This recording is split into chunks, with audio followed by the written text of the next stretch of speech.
The school system will never teach you about money. The school system was designed to teach you to be an employee, but never about money. What most people lack is real business knowledge, like accounting, like debt, like taxes. You got to know that stuff, but they don't teach it in school to anybody. You see, most teachers in school, they're out of ethics. They teach subjects they themselves don't practice. I had the same problem in my MBA program. I got into arguments with the marketing teacher because the guy didn't have a business. And then I got into arguments with the accounting teacher because the accounting teacher didn't know accounting. I knew more about accounting than him because I actually worked in bookkeeping in my rich dad's companies. And so I'm not an accountant, but I understand accounting. So that was the end of my school years because I understood what a fake teacher is. A fake teacher is somebody who just wants a job and they'll teach anything. They teach you how to shine shoes if you pay them more money.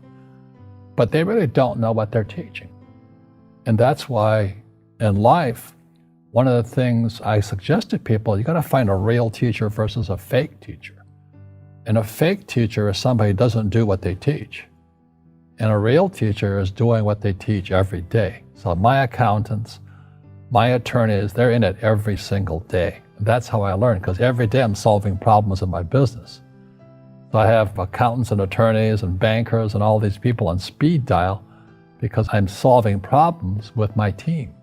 Our school systems are making our students weaker. So in school, they have these things called now trigger effects. So you can't, as a teacher, you can't say anything that might upset the student. They don't want anything that might jar their point of view.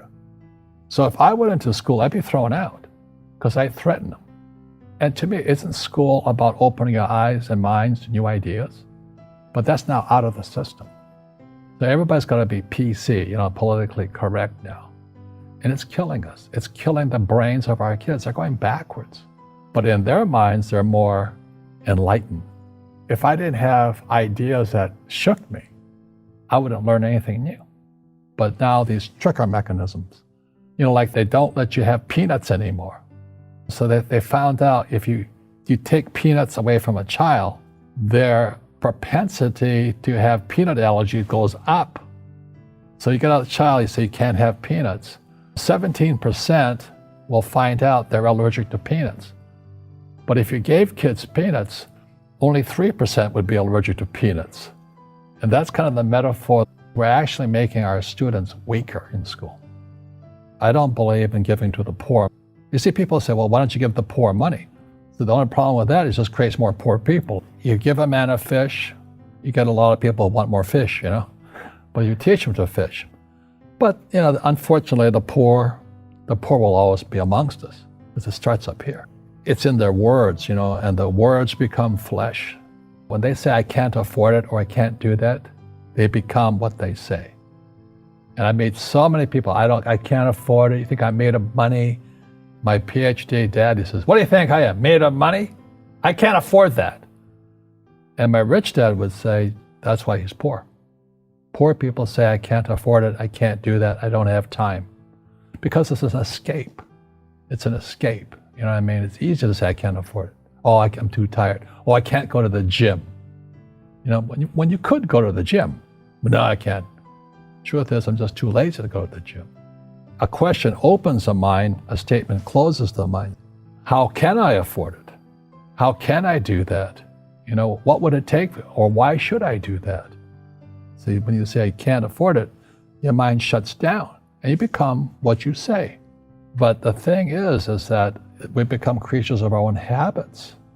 And until we break the habit, we don't change. The word does become flesh. I'll never be rich. Or the favorite one is the rich are greedy. It's the poor that are greedy. If you think about it, because to be rich, you have to give something. I have to produce books and games, and I purchase real estate, I provide housing, provide jobs and all that. That's why I'm rich. But greedy people produce nothing. Oh no, it's the rich that are greedy.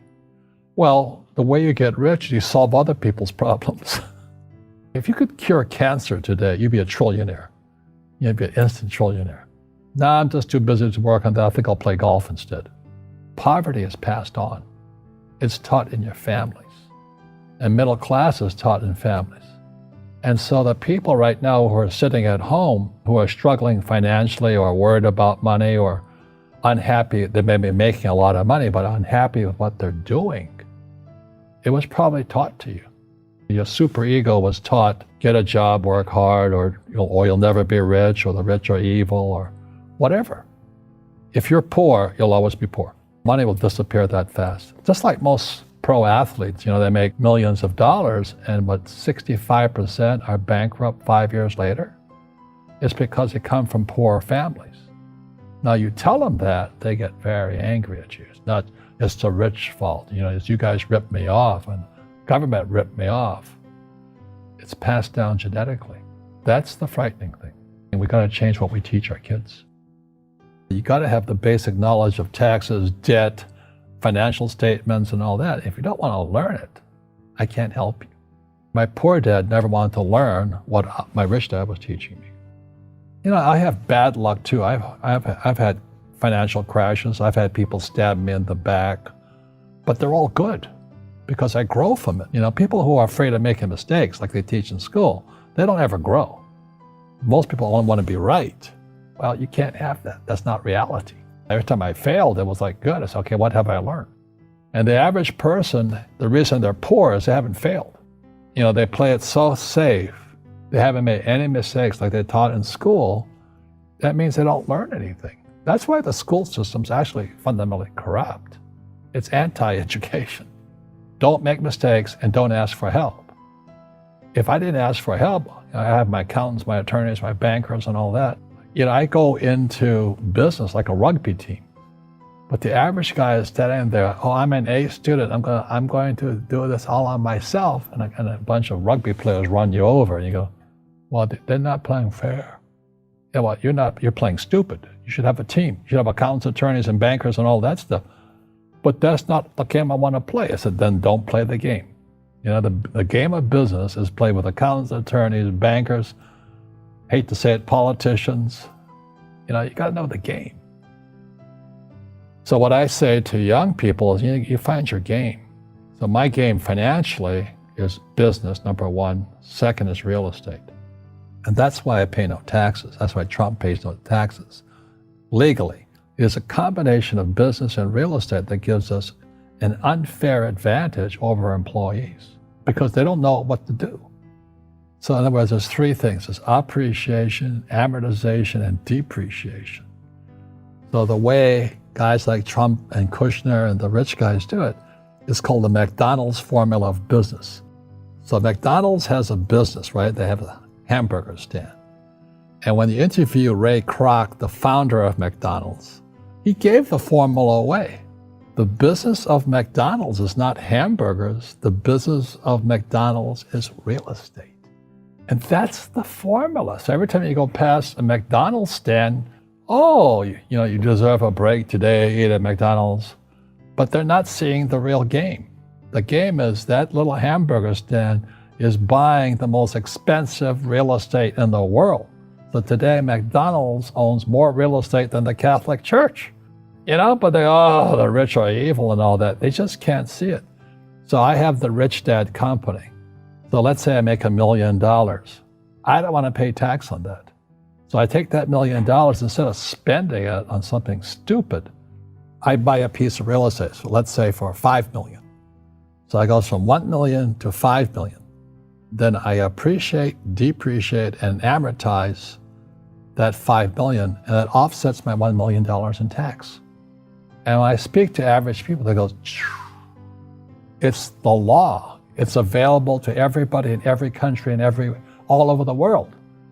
And I travel all over the world, and they go, oh, it's good for you in America, but you can't do it here. And I say, see the McDonald's? Yeah, he's doing it. No, they're not doing it. I said, how much McDonald's is not on cheap real estate. But the average person is so blinded because they went to school and they were taught by poor people, and it's handed down for generations. And that's what Trump and I and Naomi Prinz and Jim Rickards and I are trying to break. I'm against the school system because it's actually teaching people to be poor.